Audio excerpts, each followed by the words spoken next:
Salut à toi, c'est Hermès, ton moniteur auto-école, enseignant de la conduite et de la sécurité routière. Aujourd'hui, je te propose un examen complet du code de la route, commenté et corrigé. Allez, on perd pas de temps, on commence tout de suite. Question numéro 1. La signalisation annonce un passage à niveau A. Réponse A, 50 mètres. Réponse B, 150 mètres.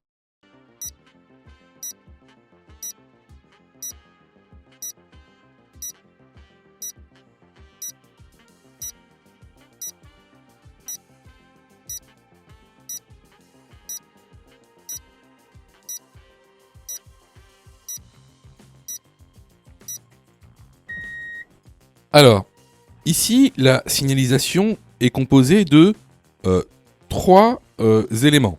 Alors, tout d'abord, le panneau de danger. Alors, ce panneau de danger nous informe de la présence d'un passage à niveau avec barrière.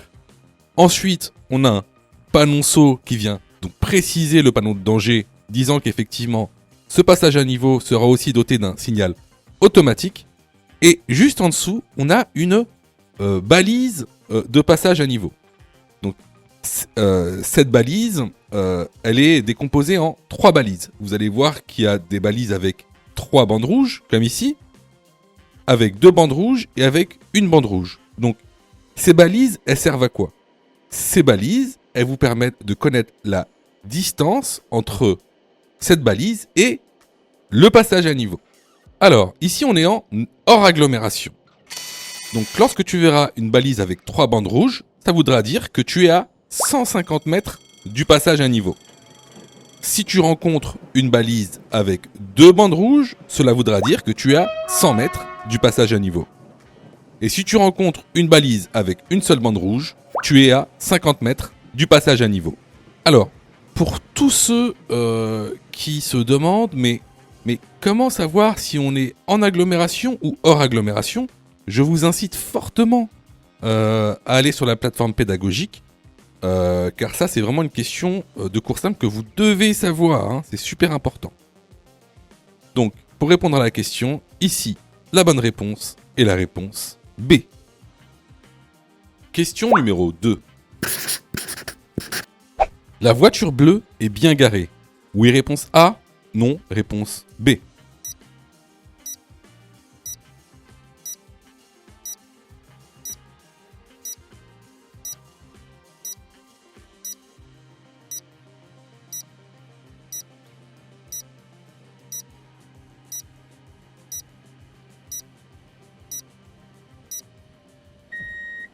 Alors, vous devez savoir qu'il existe 4 types de stationnement interdits. Vous avez les stationnements abusifs, les stationnements gênants, les stationnements très gênants et les stationnements dangereux. Alors, je vous incite fortement à aller dans la formation pour savoir quels sont ces 4 stationnements interdits et leur signification. Aujourd'hui, on va seulement parler des stationnements très gênants. Pourquoi ? Tout simplement parce que ici, la voiture bleue est garée sur un trottoir. Donc, se garer sur un trottoir constitue donc une infraction de stationnement très gênant. Donc ça, c'est 135 euros, 135 euros d'amende. Donc ça, c'est une infraction de classe 4. Également, donc certes, il est garé sur un trottoir, donc stationnement très gênant. Mais en plus de ça, regardez bien, il y a un passage piéton. Et sachez qu'il est interdit de se garer à moins de 5 mètres avant un passage piéton. Pourquoi ? Parce qu'en fait, ça constitue également un stationnement très gênant. C'est-à-dire que là, si un policier veut verbaliser, il va pas seulement verbaliser pour le fait que vous soyez dans un trottoir. Il va également verbaliser pour le fait que vous soyez 5 mètres avant un passage piéton. Donc là, c'est 2 amendes de 135 euros. 2 amendes. Donc ici, effectivement, la bonne réponse est la réponse B. Hein, la voiture bleue est très mal garée. Question numéro 3. Le temps de réaction est de 1 seconde dans un état normal. Oui, réponse A. Non, réponse B.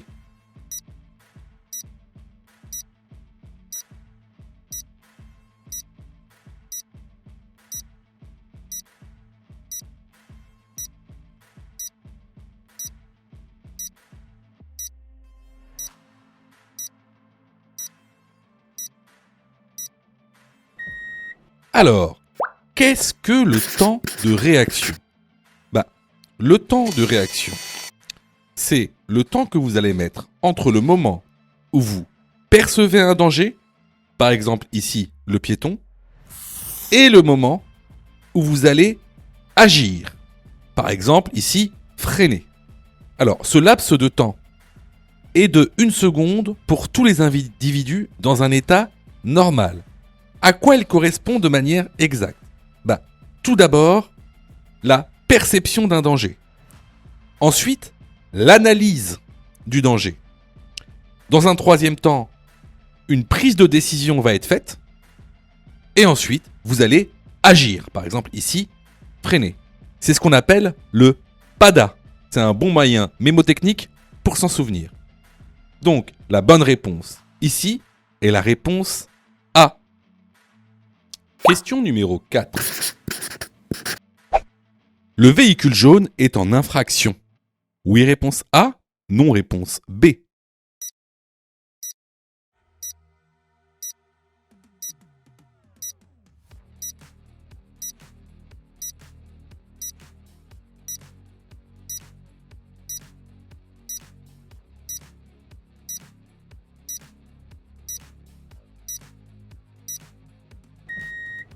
Alors, avant de répondre à la question, tu dois savoir qu'il existe différents types de stationnement ou d'arrêt infractionnels.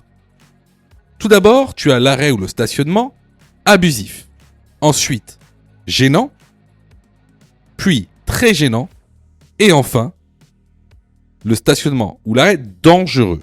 Ici, on a affaire à un arrêt très gênant. Pourquoi ? Parce qu'on est arrêté sur un passage piéton. Cette infraction est une contravention qui est punie d'une amende de 135 €. Alors attention, je vois beaucoup de personnes qui confondent infraction, contravention, délit et crime. Ce sont des choses bien distinctes. Je vous conseille vraiment d'aller dans la formation pour voir ces notions avec précision et acuité. Donc ici, la bonne réponse est la réponse A. Question numéro 5.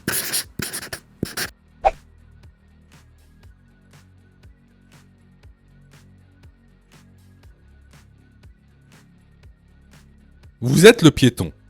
Tous les véhicules vous voient nécessairement. Oui, réponse A.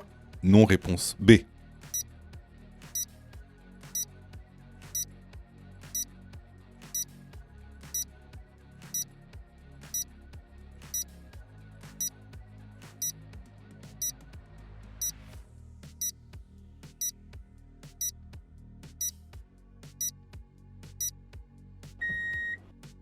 Alors ici, vous voyez, vous êtes le piéton. Certains véhicules ne vont pas nécessairement vous voir, notamment ici la voiture qui est juste derrière la voiture noire. Ou alors, ça peut être un motard qui ne vous ayant pas vu, peut contourner les voitures et ensuite venir vous percuter. Ici, la bonne réponse est la réponse B. Question numéro 6. Une femme enceinte, réponse A, est dans l'obligation de porter sa ceinture de sécurité. Réponse B, est autorisée à retirer sa ceinture de sécurité.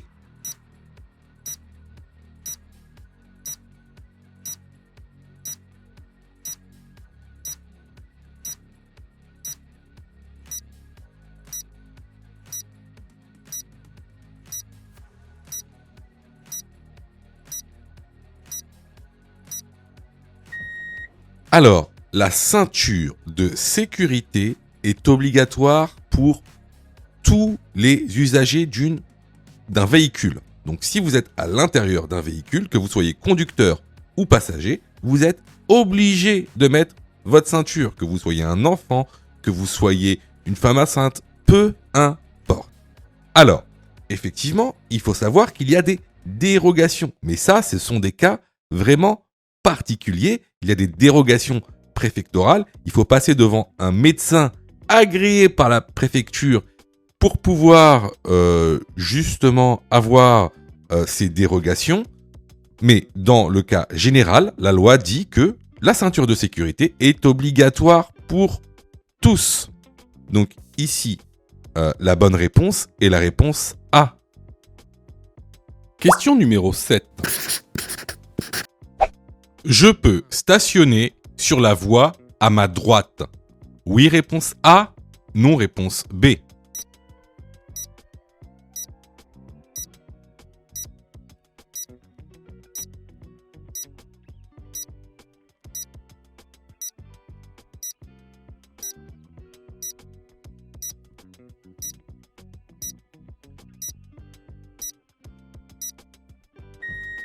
Alors, comme tu le vois, ici, la voie à droite est séparée par une ligne épaisse discontinue qui matérialise donc une voie réservée. C'est une voie réservée, donc ce n'est pas la tienne. Tu n'as pas le droit de stationner, ni même de t'arrêter sur cette voie. La bonne réponse, ici, est la réponse B. Question numéro 8. Lors d'un contrôle, la police peut dépister mon alcoolémie à l'aide d'un éthylotest. Oui, réponse A. Non, réponse B.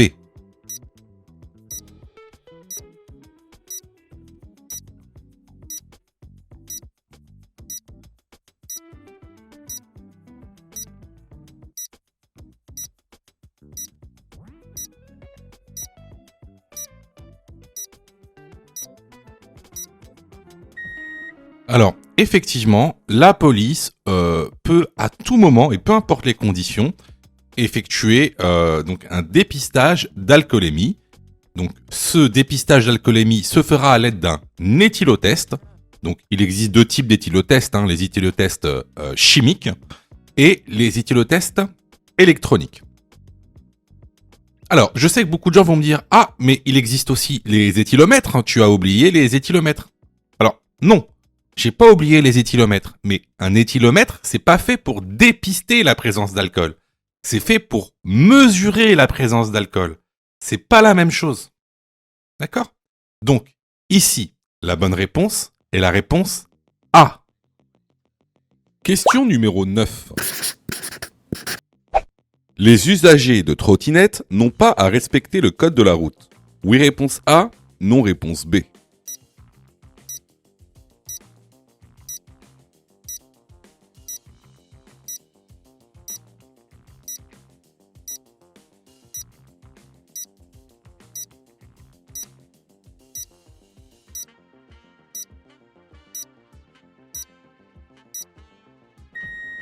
Alors si, évidemment, même les piétons doivent respecter le code de la route. Tous les usagers de la route doivent respecter le code de la route. La bonne réponse, ici, est la réponse B. Question numéro 10. Je sors de mon stationnement. Je dois, réponse A, contrôler derrière moi seulement. Réponse B, contrôler devant et derrière moi. Réponse C, contrôler les angles morts.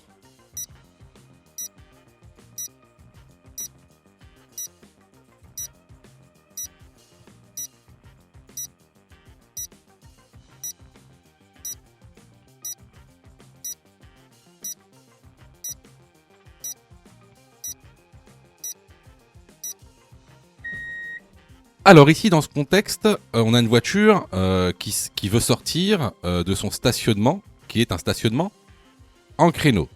Vous remarquerez que c'est une rue à double sens de circulation. On a devant nous une voiture, et si vous regardez le rétro gauche, on a une voiture aussi derrière nous. Alors, comment faire pour sortir d'un stationnement en créneau ? tout d'abord, on va regarder ce qui se passe devant nous. Vous allez me dire, en fait, c'est pas si important ça, ce qui se passe devant nous, puisqu'on va rester sur notre fil. Oui, mais il peut se passer plein de choses devant nous. Par exemple, il peut y avoir une voiture en sens inverse qui en double une autre. Ou par exemple, il peut y avoir juste devant nous une personne qui souhaite traverser la rue. Ensuite, ce qu'on va faire, c'est qu'on va regarder notre rétroviseur intérieur. Pourquoi ? Tout simplement, afin de savoir s'il n'y a pas une autre voiture derrière nous qui est garée et qui souhaite elle aussi sortir de son stationnement. Ensuite, ce qu'on va faire, c'est qu'on va regarder notre rétro extérieur. Une fois qu'il n'y aura plus personne sur le rétro, on fera notre contrôle d'angle mort, puis on mettra notre clignotant, et là, on pourra sortir dans notre stationnement. Donc, ici, les bonnes réponses sont les réponses B et C. Je vois que tu es super motivé pour avoir ton code. Alors, soutiens la chaîne en t'abonnant et surtout en activant les notifications afin d'être prévenu des dernières vidéos mises en ligne. Question numéro 11. Je vais tout droit à cette intersection. Réponse A. J'ai la priorité sur le véhicule bleu à ma droite. Réponse B. Je dois céder la priorité au véhicule bleu.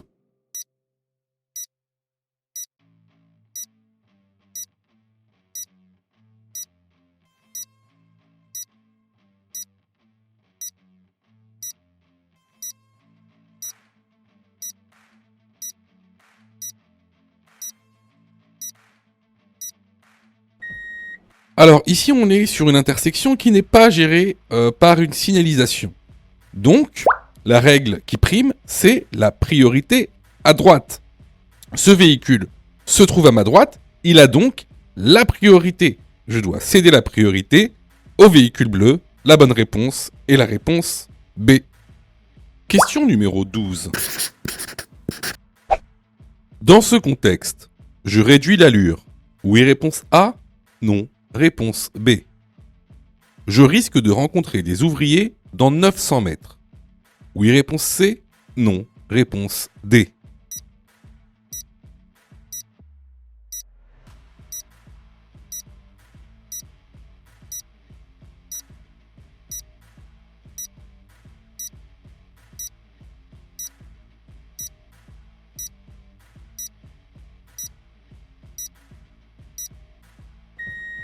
Alors, regardez l'indication qui est juste au-dessus. Donc, on a un panneau de danger avec des ouvriers. Et il est marqué en gros, travaux à 900 mètres, soyez prudents. Donc, effectivement, ici, je vais réduire l'allure parce que je vais rencontrer des véhicules et des ouvriers de manière assez évidente, vu qu'il y a des travaux. Donc, ici, les bonnes réponses vont être les réponses A et C. Question numéro 13. Cet emplacement est réservé. Réponse A, à l'écopartage. Réponse B, au covoiturage.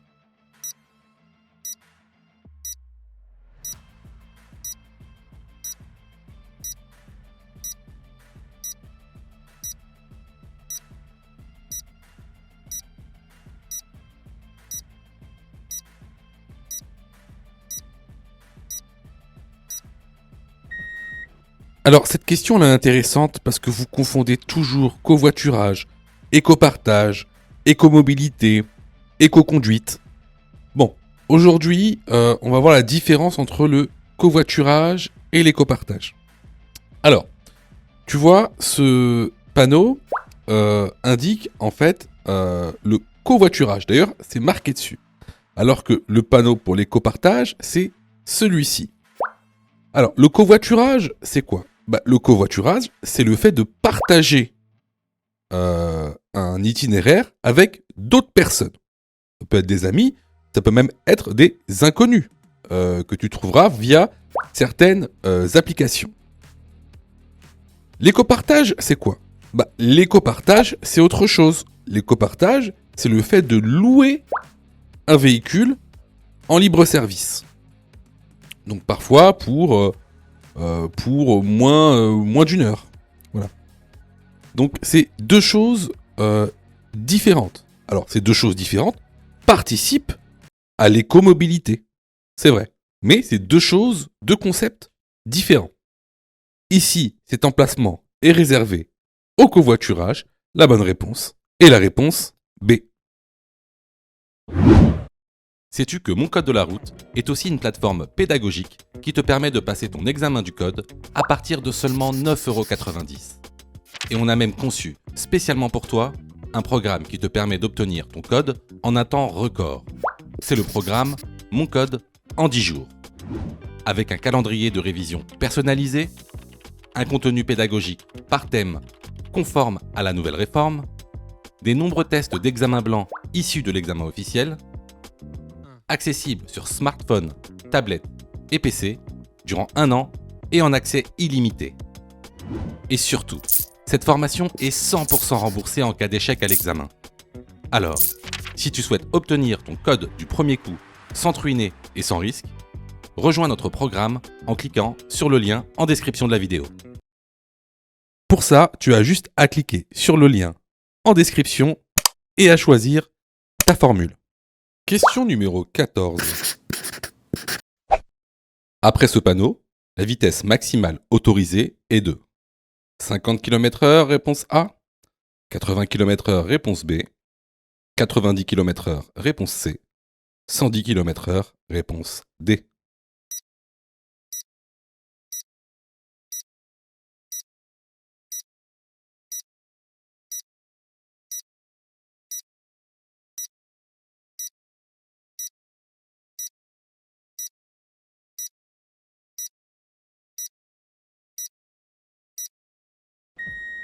Alors, comme vous le voyez ici, la signalisation indique un panneau de fin d'interdiction de vitesse maximale de 70 km/h. Donc, après l'implantation du panneau, je peux rouler à la vitesse maximale réglementaire. La question ensuite, c'est mais quelle est la vitesse maximale réglementaire? Alors pour ça, je vous incite fortement à aller dans l'information. Vous avez toutes les informations concernant la vitesse maximale réglementaire selon les types de routes. Alors ici, on est hors agglomération, sur une voie à 2 voies en double sens. Donc la vitesse maximale réglementaire est de 80 km/h. La bonne réponse est la réponse B. Question numéro 15. Dans cette situation, réponse A, j'accélère. Réponse B, je cède le passage aux piétons.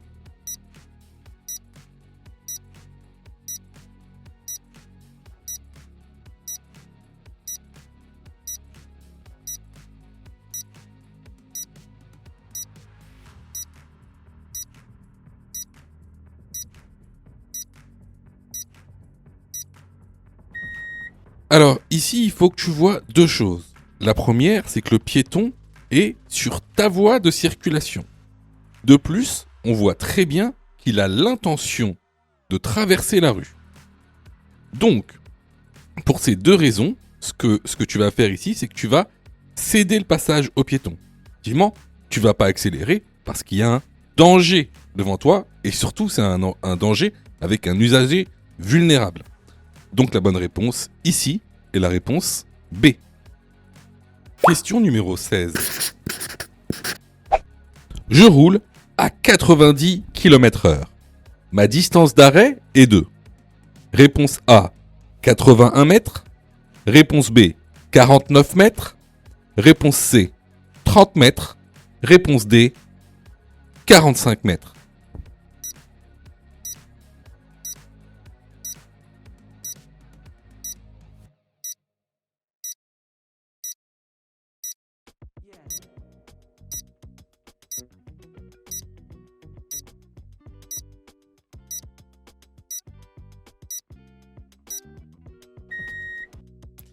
Alors, déjà, qu'est-ce qu'une distance d'arrêt? La distance d'arrêt, c'est la distance que tu parcours du moment où tu perçois un danger jusqu'au moment où le véhicule est totalement à l'arrêt.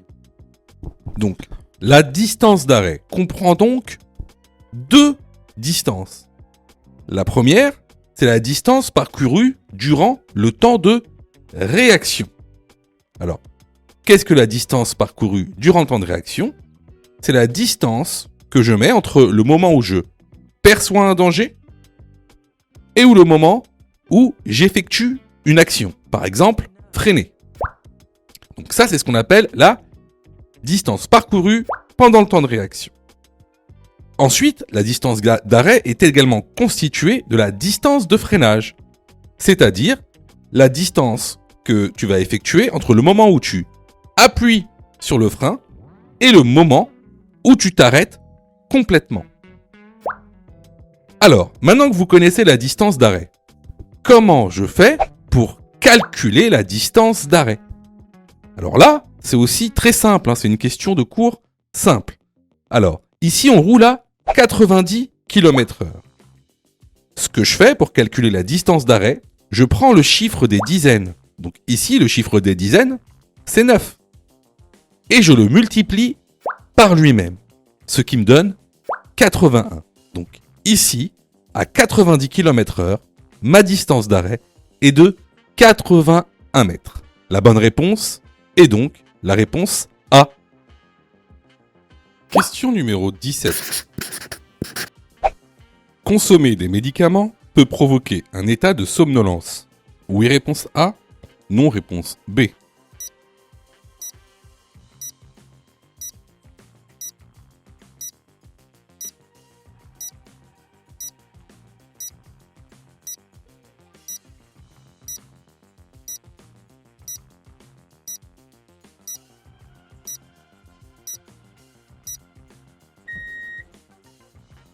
Alors, tu dois savoir que les médicaments sont en général des substances psychoactives.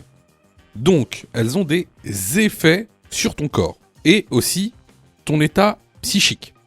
Donc, pour savoir quel comportement avoir lorsque tu consommes des médicaments, c'est de regarder la boîte et de regarder les pictogrammes.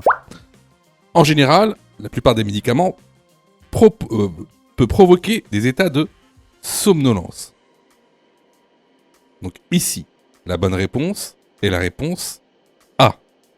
Question numéro 18. Cet enfant est bien installé. Oui, réponse A. Non, réponse B.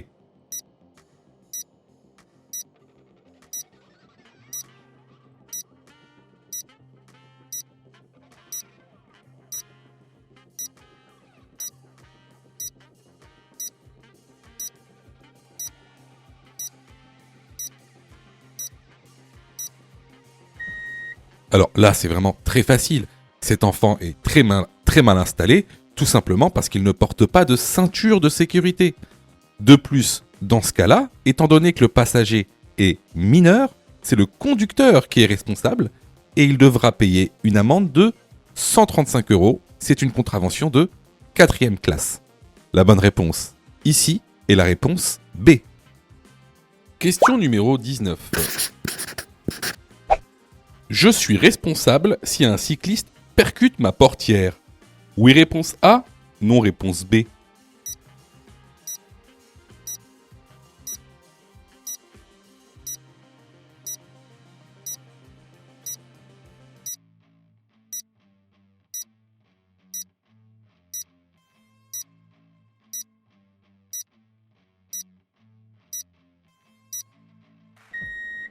Alors, lorsque vous êtes à l'arrêt ou en stationnement et que vous ouvrez votre portière ou qu'un usager dans votre véhicule ouvre sa portière, vous êtes tenu d'assurer la sécurité des autres usagers de la route avant de l'ouvrir. Si vous l'ouvrez et que vous causez un accident, que ce soit un accident avec dommages matériels ou corporels, vous serez tenu responsable dans la majorité des cas. Donc ici, est-ce que je suis responsable si un cycliste percute ma portière ? La bonne réponse est la réponse A. Question numéro 20. Cette action est à éviter durant la conduite. Oui, réponse A, non, réponse B.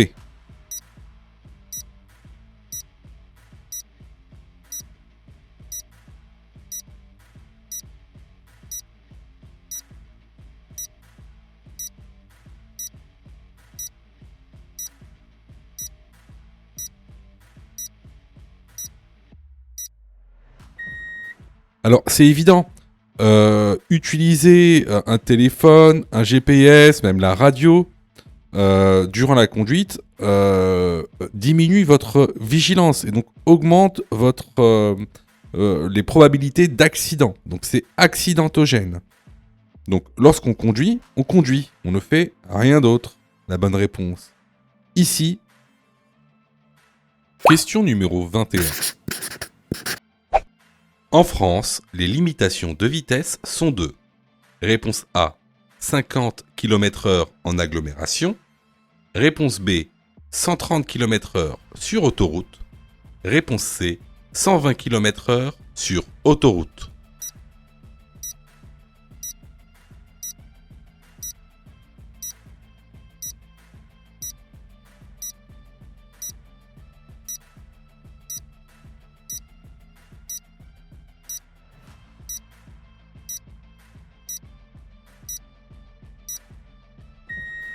Alors, comme le montre le document que vous retrouverez dans la formation, les limitations de vitesse en France sont de 50 km/h en agglomération et de 130 km/h sur autoroute. Les bonnes réponses sont les réponses A et B. Question numéro 22. Je suis témoin d'un accident avec dommages corporels. Lorsque j'alerte les secours, je dois leur communiquer. Réponse A, l'identité de la victime. Réponse B, l'état de la victime. Réponse C, le lieu exact de l'accident.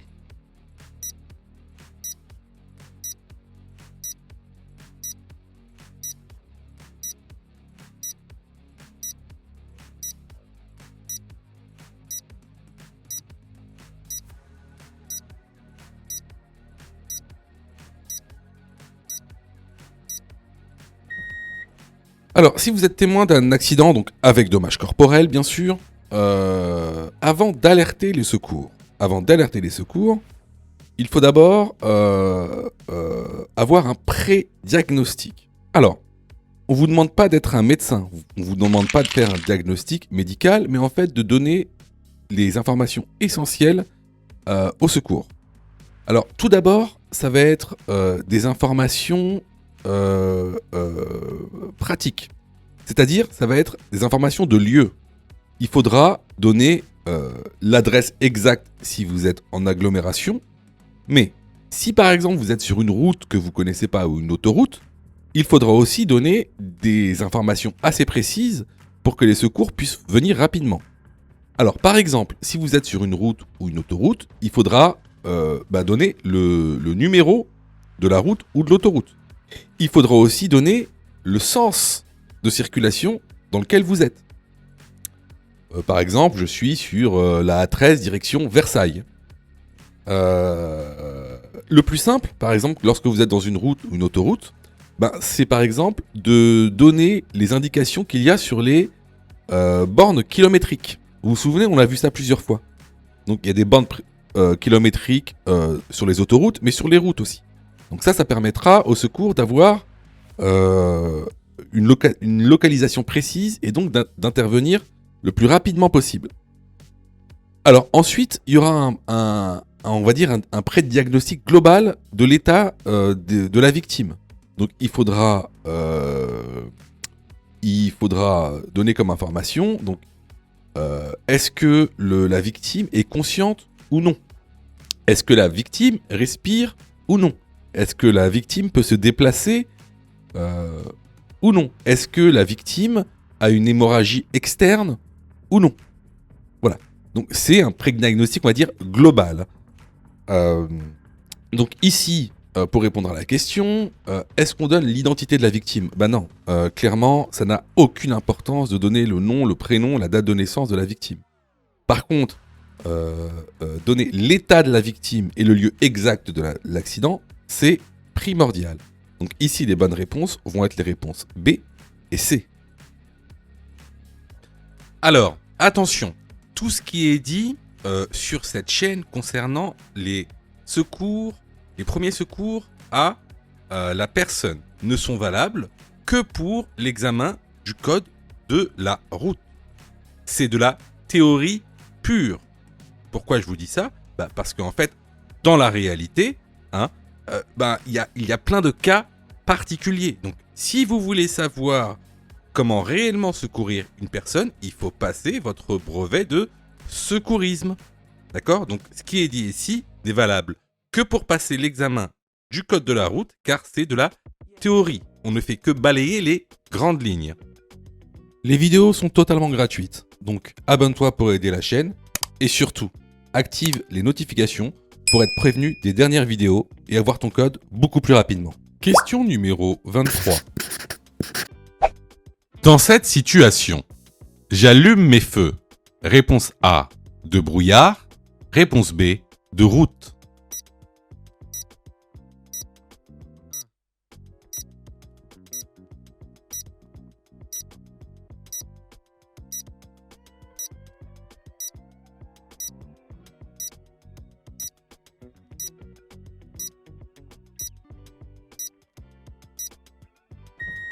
Alors ici, comme vous le voyez, il y a du brouillard. Donc ici, j'allume mes feux de brouillard. Surtout, je n'allume pas mes feux de route car je risque d'éblouir les autres usagers de la route.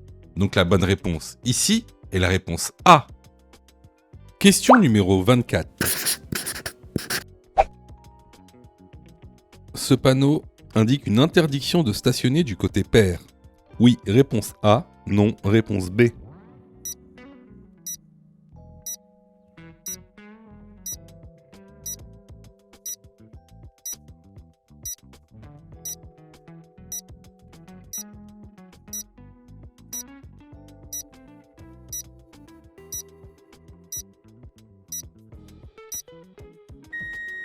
Ce panneau indique une interdiction de stationner du 16 au 31.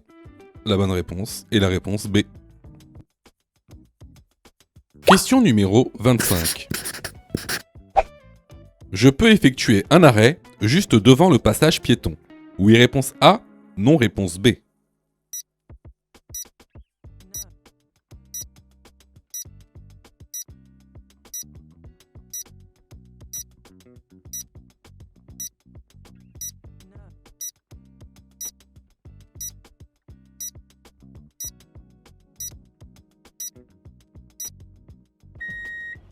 Alors, il faut savoir que le stationnement et l'arrêt sur un passage piéton est interdit et c'est sanctionné par une contravention de 4e classe, donc une amende de 135 €. Alors, tu vas me dire, oui, mais là, la question, c'est juste devant le passage piéton. Eh ben, c'est la même chose. C'est-à-dire que si tu te gares 5 mètres en amont d'un passage piéton, c'est considéré comme un arrêt ou un stationnement sur un passage piéton. Alors, il faut aussi savoir que si tu n'es pas présent lors de la constatation de l'infraction, ton véhicule peut aussi être amené en fourrière, donc être immobilisé. Donc ici, la bonne réponse est la réponse B. Question numéro 26. Avec cette commande, je règle la hauteur des feux. Oui, réponse A. Non, réponse B.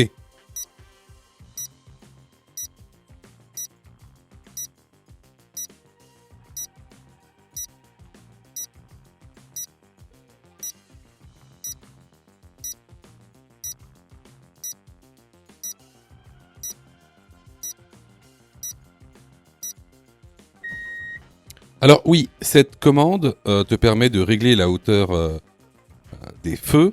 Donc ici, la bonne réponse est la réponse A. Question numéro 27. Je roule sur la voie de gauche. Réponse A. Je suis bien placé. Réponse B. Je dois me déplacer sur la voie de droite.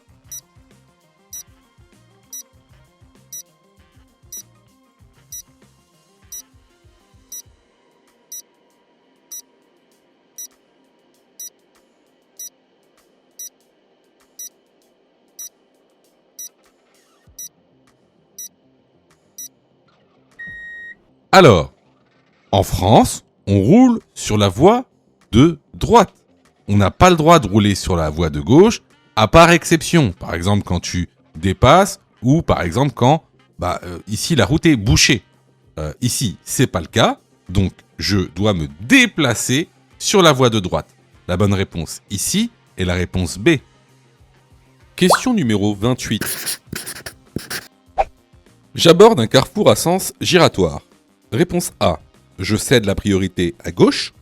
Réponse B. Je cède la priorité à droite.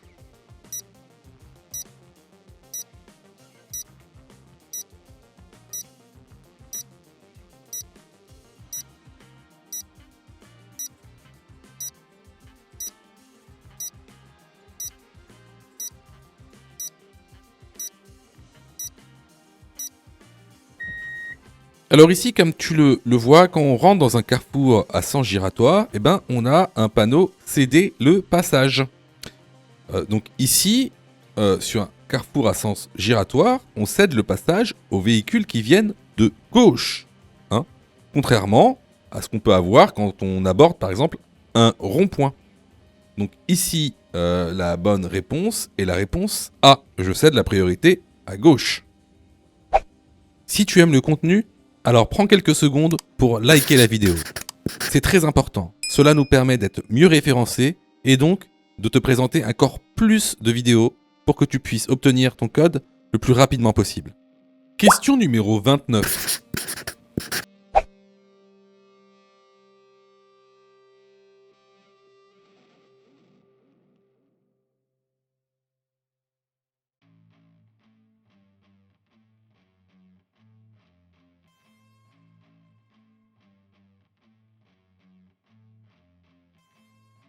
Dans ce contexte, réponse A, je m'arrête juste derrière le bus.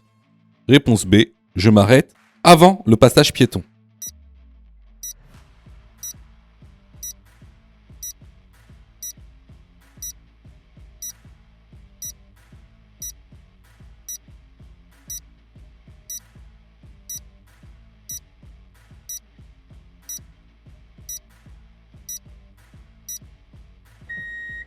Ici, vous voyez bien que si vous vous arrêtez juste derrière le bus, vous allez devoir vous arrêter à un passage piéton.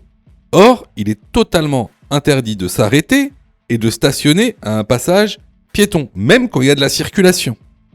Hein, c'est un refus de priorité, donc c'est 6 points en moins, 135 € d'amende. Donc ici, bien sûr, je m'arrête avant le passage piéton. La bonne réponse ici est la réponse B. Question numéro 30. Au passage piéton, je passe. Oui, réponse A. Non, réponse B.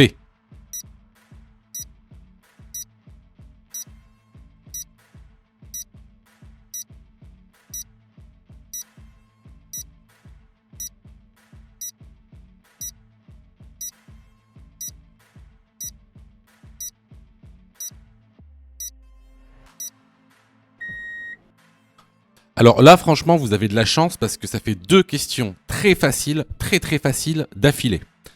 Alors ici, c'est évident. On a un passage piéton non protégé.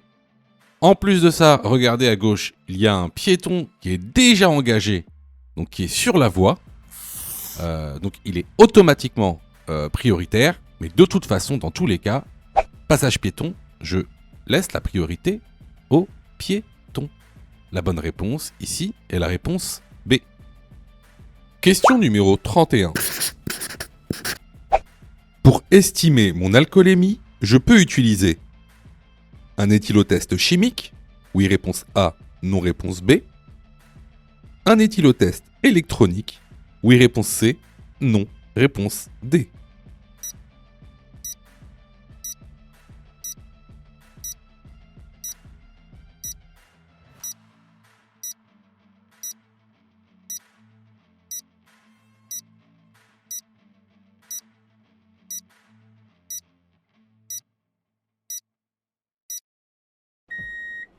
Alors, pour estimer votre alcoolémie, vous avez le choix. Vous pouvez soit utiliser un éthylotest chimique, ou soit utiliser un éthylotest électronique. Les bonnes réponses ici sont les réponses A et C. Question numéro 32. Il est préférable de retirer son manteau avant de s'installer au volant. Oui, réponse A. Non, réponse B.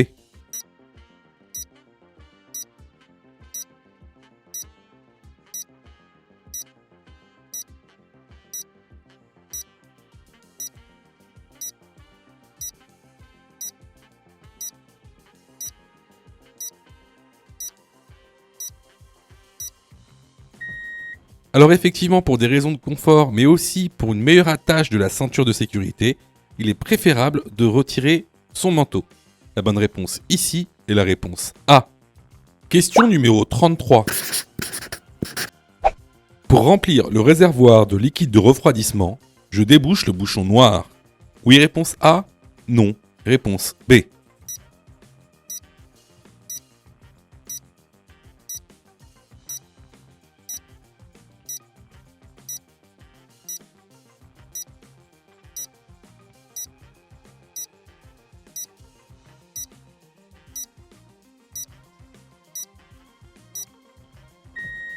Alors effectivement, le bouchon du liquide de refroidissement est celui qui est noir. Concernant le bouchon bleu, c'est le bouchon du réservoir du liquide de lave-glace. La bonne réponse ici est la réponse A. Question numéro 34. J'installe mon chien. Réponse A, à l'avant. Réponse B, à l'arrière.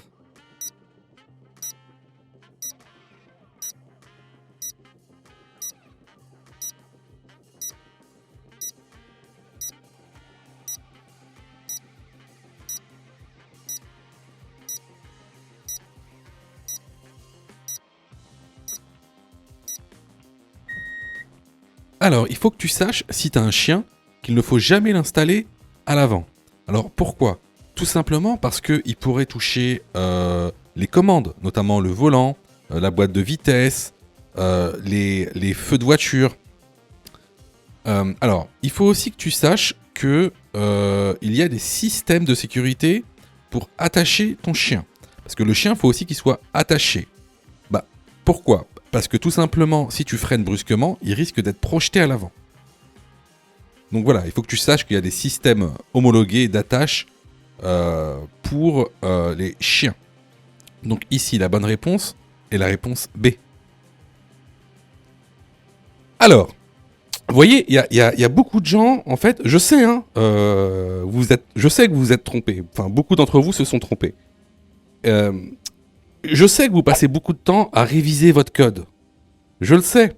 Hein, sûrement que même vous avez une application gratuite. Mais vous savez, les applications gratuites, si c'est gratuit, ne pensez pas que vous allez avoir de la qualité. D'accord? Ne pensez pas ça.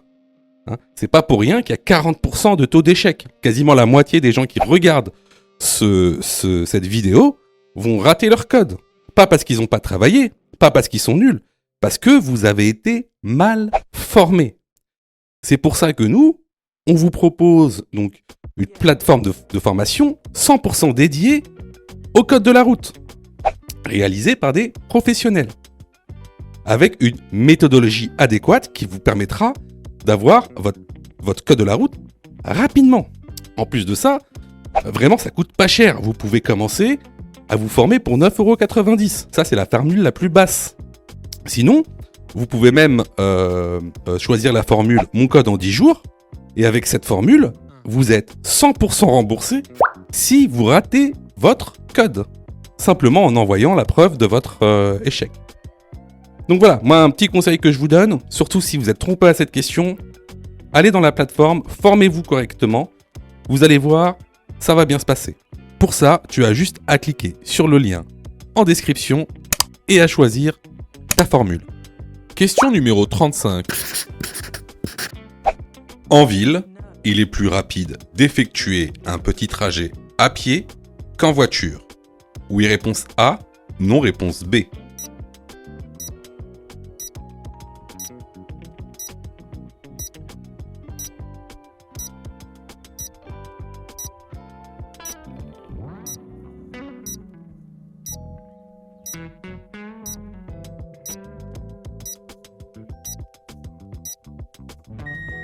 Alors, ça peut paraître étrange, mais effectivement, en ville, il sera beaucoup plus rapide d'effectuer un petit trajet en marchant ou en vélo plutôt qu'en utilisant votre voiture. Donc la bonne réponse ici est la réponse A. Question numéro 36. Je ralentis. Réponse A, pour contrer la force centrifuge. Réponse B, pour garder le contrôle du véhicule. Réponse C, pour respecter les panneaux uniquement.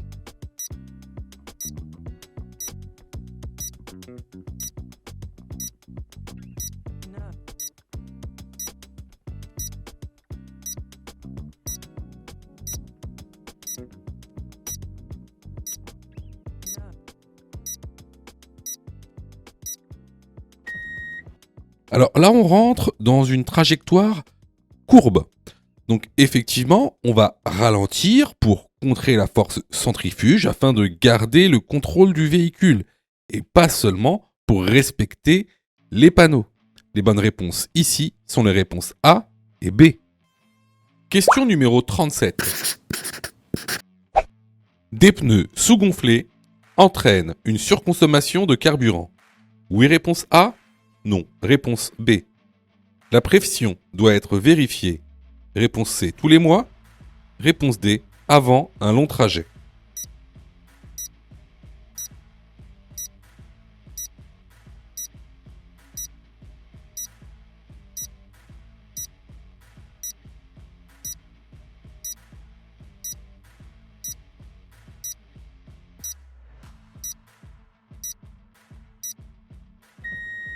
Alors oui, des pneus sous-gonflés vont provoquer une surconsommation en carburant. Et les pneus doivent être vérifiés une fois par mois et avant un long trajet. Les bonnes réponses ici sont les réponses A, C et D. Question numéro 38. Je prends le risque de dépasser le camion par la droite. Oui, réponse A. Non, réponse B.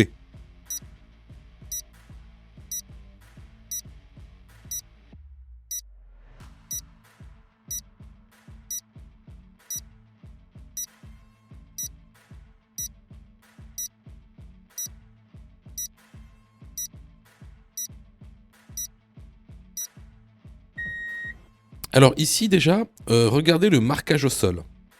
On a une ligne discontinue épaisse qui annonce donc une voie réservée. Et d'ailleurs, on sait à qui elle est réservée parce qu'il est marqué bus. Donc à notre droite, on a une voie de bus. Nous ne sommes pas un bus, donc quoi qu'il arrive, on ne peut pas aller sur la voie de droite puisqu'elle est réservée au bus. Première chose. Deuxième chose, il est strictement interdit de doubler par la droite.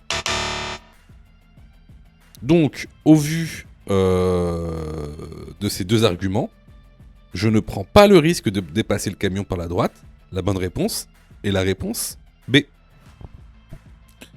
Alors là, c'était vraiment une question de cours qu'on voit régulièrement dans l'information. Donc, si vous avez eu faux à cette question, vraiment, je vous incite vraiment à vous former, hein, que ce soit chez nous ou ailleurs. Alors, je reçois plusieurs messages de votre part, d'ailleurs, je vous en remercie. Alors, vous me posez souvent deux questions. Alors, la première, c'est quand est-ce que je suis prêt pour passer mon code ? Et la deuxième, c'est est-ce que je dois suivre la formation ? Alors, tout d'abord, on va répondre à la première question. Quand est-ce que tu es prêt pour passer ton code ? C'est très simple. Si tu fais moins de 5 fautes sur les 5 dernières séries d'examens blancs que tu as fait, alors tu es prêt à passer le code de la route.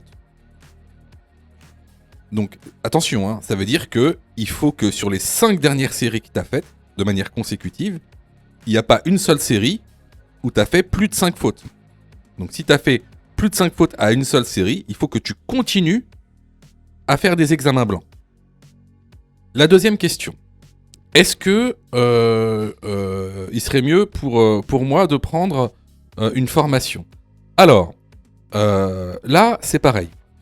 Si tu fais 8 fautes ou plus sur les 5 dernières séries d'examens blancs que tu as faites, alors, il est vivement conseillé de te former. Ça veut tout simplement dire que il te manque certaines notions essentielles. Ça veut pas dire que tu connais pas ton cours, ça veut dire qu'il te manque des notions essentielles pour pouvoir progresser. Et clairement, c'est pas en faisant des examens blancs que tu vas progresser, tu vas même plutôt stagner. Voilà. Donc si tu as fait 8 fautes ou plus sur l'une des 5 dernières séries que tu as faites, je te conseille vivement de te former. Surtout que on a mis en place donc une plateforme pédagogique qui répond vraiment à tous vos besoins. On a fait en sorte que tout le monde puisse se former au code de la route. Vous avez la formule standard, par exemple, qui est à 19,90 € par an. Donc vous payez une fois 19,90 € et vous avez le droit à toute la plateforme pendant un an en illimité, avec tous les cours, tous les 10 thèmes, plus de 1200 questions issues de l'examen officiel, commentées et corrigées. Vous avez pour ceux, par exemple, qui veulent passer leur code rapidement, la formule à mon code en 10 jours, pour passer son code en 10 jours, qui est à 39,90 € par an, en illimité. Et en plus, si vous ratez votre code, eh ben vous êtes 100% remboursé, seulement en envoyant votre preuve d'échec. Sinon, pour ceux qui le souhaitent, vous avez la plus petite formule, la formule basique, qui est à 9,90 € par semaine. Celle-ci, c'est une formule qui est hebdomadaire, qui en général est réservée à ceux qui ont déjà passé leur code et qui ont échoué. C'est une sorte de remise à niveau. Donc, vraiment, il y en a pour tous les besoins et il y en a aussi pour tous les prix. Et c'est vraiment pas cher. Ce serait bête de rater son code alors que vous auriez pu vous former pour 9,90 €. Pour ça, tu as juste à cliquer sur le lien en description et à choisir ta formule.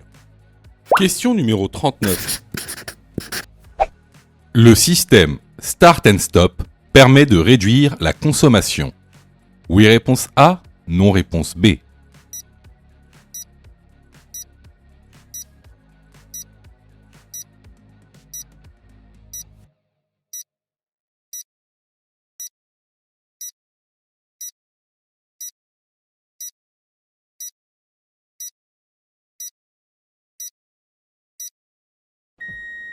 Alors oui, le système Start and Stop permet de réduire la consommation en carburant, mais également permet de réduire la pollution atmosphérique. La bonne réponse ici est la réponse A. Question numéro 40. Je laisse le piéton passer. Oui, réponse A. Non, réponse B.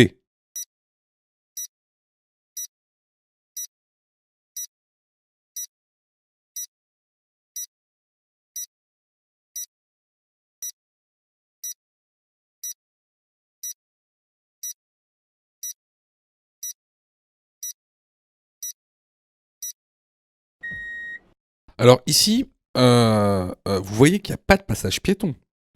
Il n'y a pas de passage piéton et le piéton n'est pas sur la voie. Donc, aucune raison de laisser passer le piéton. De plus, il y a un véhicule derrière. Vous voyez, dans le rétro, il y a un véhicule rouge. Ce véhicule rouge, peut-être qu'il n'a pas vu le piéton. Donc, qu'est-ce qui se passe? Si vous vous arrêtez pour laisser passer le piéton, le véhicule rouge, lui, il va avoir une incompréhension, il va pas savoir pourquoi vous vous arrêtez, et lui, il va accélérer. Et il risque d'entrer en collision avec le piéton. Donc ici, je ne laisse pas passer le piéton. La bonne réponse est la réponse B. Si tu as fait 8 fautes ou plus, ne panique pas. Rejoins-nous sur notre plateforme pédagogique en ligne en cliquant sur le lien en description de la vidéo. Tu pourras alors choisir la formule qui te convient. N'oublie pas de liker la vidéo et de t'abonner pour recevoir toutes les dernières notifications. Tu peux aussi continuer à t'entraîner en cliquant sur l'une des vidéos qui s'affichent.